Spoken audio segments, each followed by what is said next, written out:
Hey, it's Maritza from No Fluff Zone here, and today I wanted to share with you my phonics board. So this is an idea, and I like to give credit when it's due. Miss Martin, our curriculum support specialist from maybe 2 or 3 years ago, she shared this idea with us.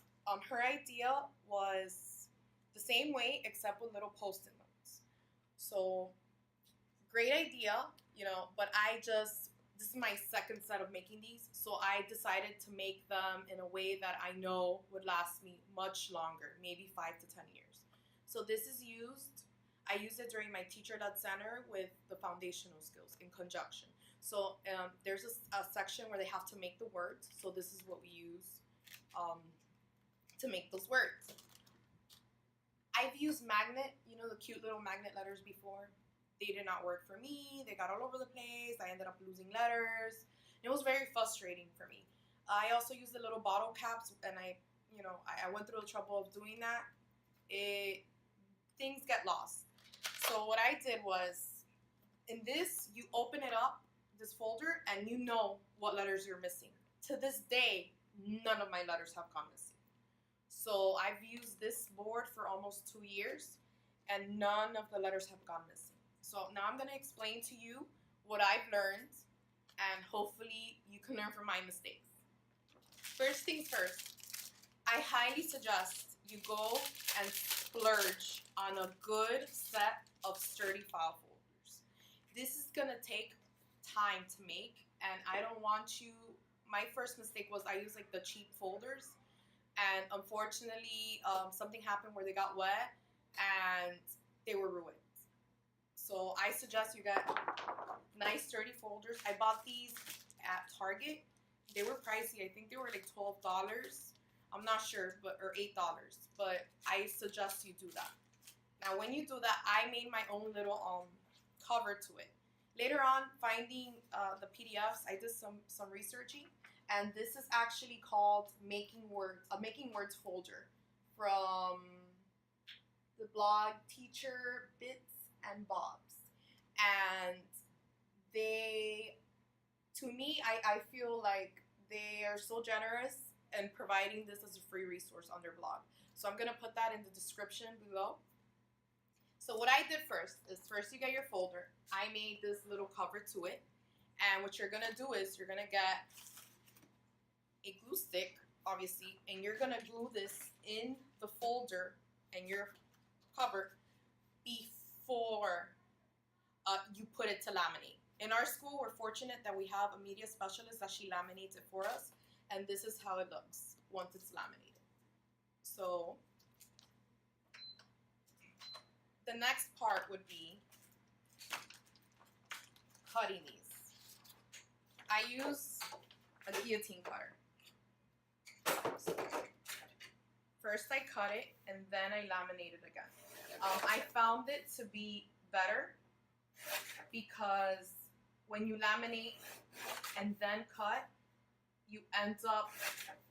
they end up peeling within time. So within 2 years, it'll start peeling, and with all the work you're gonna do, you're gonna want this to last. So I'm just gonna show you real quick how I do it. I actually cut inside the lines so that the letters are a teeny bit smaller than the board, right? So for example, this is what I would do. I would put it in here. You're gonna need a laminating machine and thermal pouches. So I already cut them. You can see I cut them within the line. They're not perfect, and when you're making 10 of these or 20 of these, you'll learn that you just want it done. I mean, you don't want it to be awful either, but you're learning to be okay with it not being a perfect line.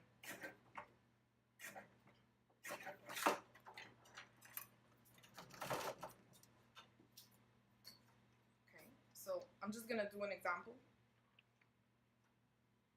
So you would laminate all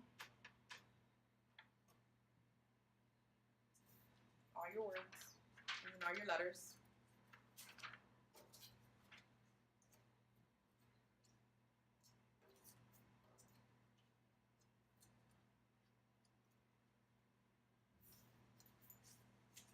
And here's another pro tip. Get the Velcro Dots. I spent time making these with like my best teacher friends, and we made the mistake of not getting the Velcro Dots. So what took us the longest was cutting the Velcro, and it really got annoying. After a certain point, you know, your scissor got stuck with so much glue that it's ridiculous. So once you have everything in order, you would get, and these Velcro Dots, I got them on Amazon for like $10. I think it came maybe 300, I'm not sure. Each one is gonna take about, I think, 90 Velcro Dots. I would suggest you do get them.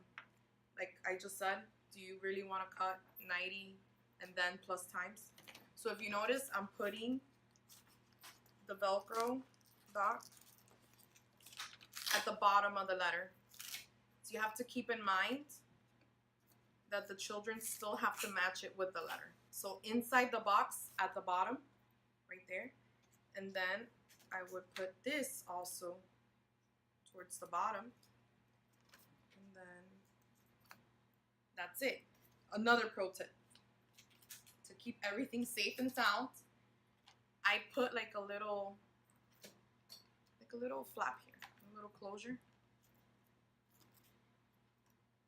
Oops, I put it wrong. It's okay.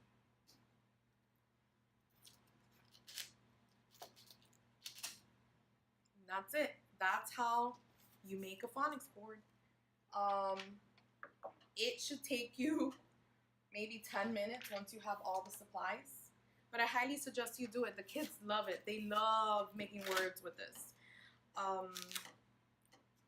You won't regret it. It does take a lot of time, but that's why I really do emphasize doing it correctly, so you won't have to do this again. So far, my folders are still intact. Also, when you do laminate the folder, make sure you leave a little bit of an edge, because if you leave the edge and water does get on it or any kind of liquid, they will last much longer. So that's it. That's my quick little great phonics board tip, which is really called making a file folder. But that's what I call it. So thanks. Please subscribe. And have a great day.